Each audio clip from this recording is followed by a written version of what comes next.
Bledisloe Cup Game 1 is here. Both teams have been announced. Some interesting changes on both sides. And whether you like it or not, pressure is on the All Blacks. No one is expecting the Wallabies to win. Everyone's expecting the All Blacks to win and win well.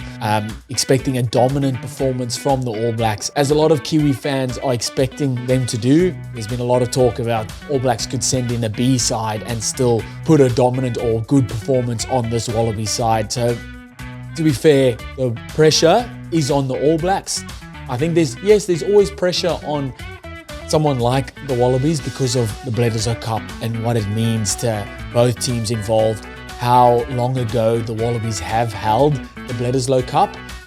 But we all know the Wallabies, where they are at the moment with new coaching staff, with new players that they're starting to bleed and bring through. Yes, same could be said about the All Blacks, but the pressure is on the All Blacks, if you ask me.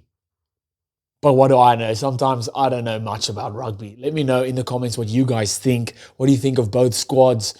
Any changes that you would make? Let me know in the comments. Who's going to win this game? We'll do a little preview here. Hit that subscribe. And now let's get into it. So I'll name the All Blacks team that has been named.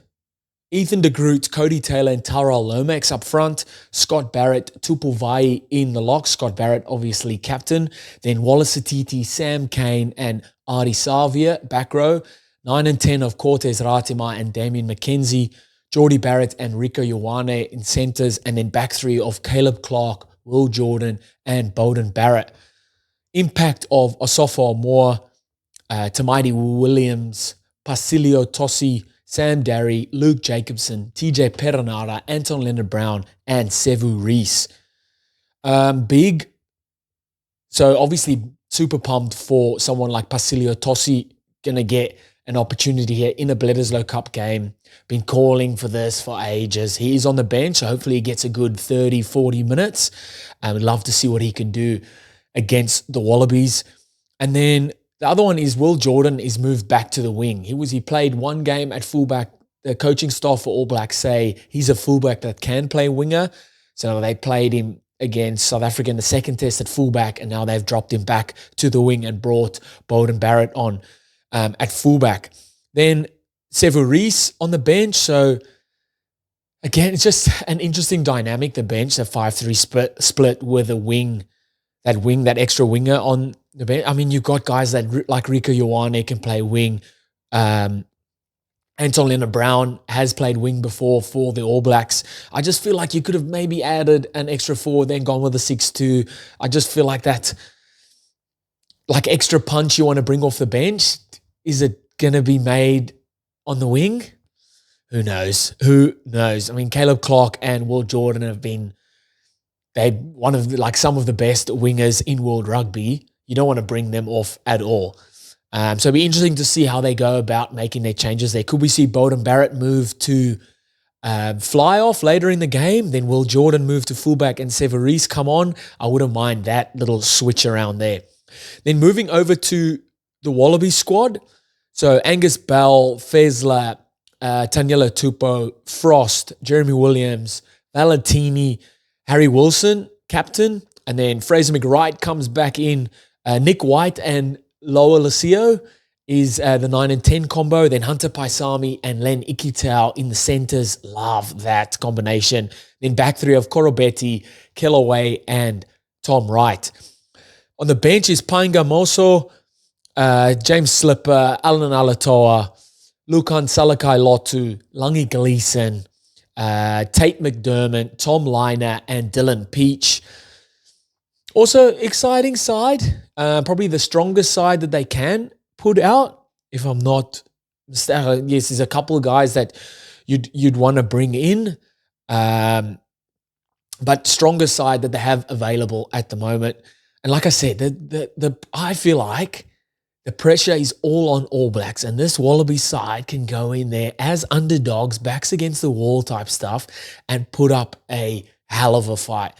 I don't care what has happened in the past this year about Wallabies rebuilding and got pumped by lost Pumas, lost both games to the Springboks.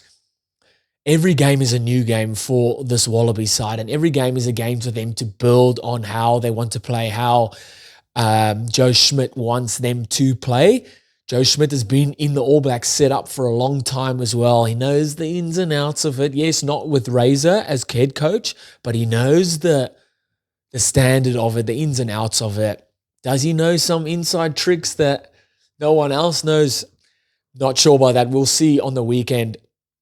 To be fair, I'm not. If I was a betting man, you're betting on the All Blacks. You're putting money on the All Blacks.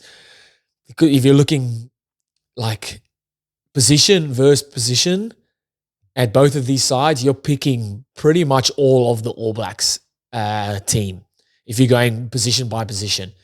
But again, we all know that on the day, anything could happen and stranger things have happened. And before you say anything to me, yes, the Springboks lost to Japan in 2015.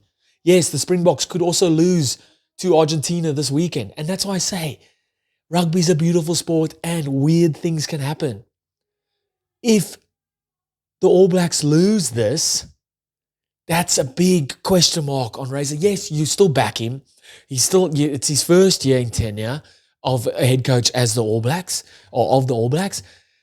But I feel like the pressure is massively on them. And I'm also saying that they are favourites to win this and they probably will go out and put a dominant performance on them, but it's kind of like you have to almost in a way. I feel like if they only scrape through, it's not going to be that good. A win's a win. We'll take a win and then you can change a few players and change the squad up for next week, but they'll be focusing on this one and it'll be a big, massive game because Bledisloe Cup doesn't get bigger. It's huge. I love the rivalry. I love the cup and how much it means to both countries.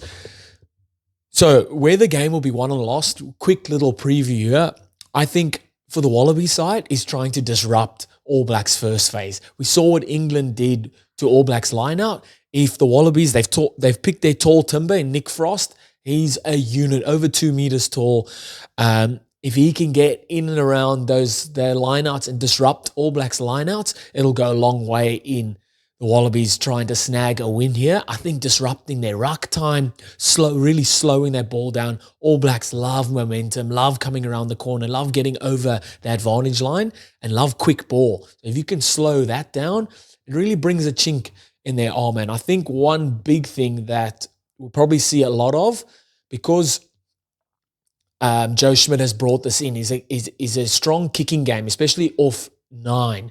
So Nick White will be putting up big contestable kicks, and we saw in the All Blacks South Africa game where South Africa were doing that to the All Blacks and putting them under a ton of pressure and gaining field and territory like that in that way. So you can expect a lot of that from the Australians and putting the All Blacks back 3 under a ton of pressure in that regard.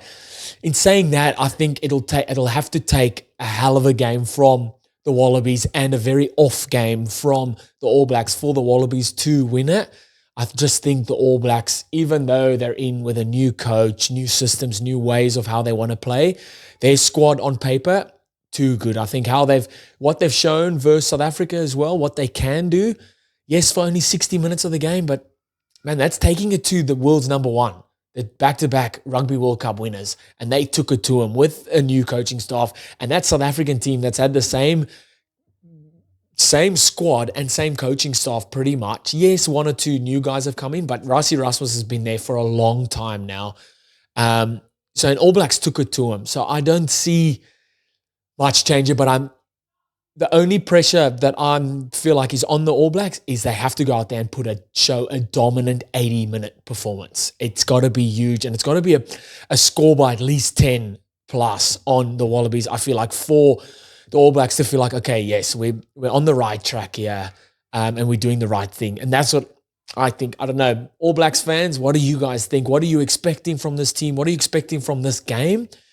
How far do you expect do you need them to have a dominant performance and win by a good margin? Are you happy with just scraping through? Look, if the All Blacks win and win by small margin, but it's a dominant performance and the Wallabies just went up 2 or 3 gears, I can understand that. But All Blacks have got to go out here and really stamp their authority on this. You don't want to scrape into that 60th minute mark and Wallabies are still within reach, because we have seen All Blacks do tend to fall off that last 10, 15 minutes of late. What do you guys think? Let me know in the comments. What do you think of the teams? Who do you think is going to win this one? Hit that subscribe while you're there, and I'll see you guys next time. Bye.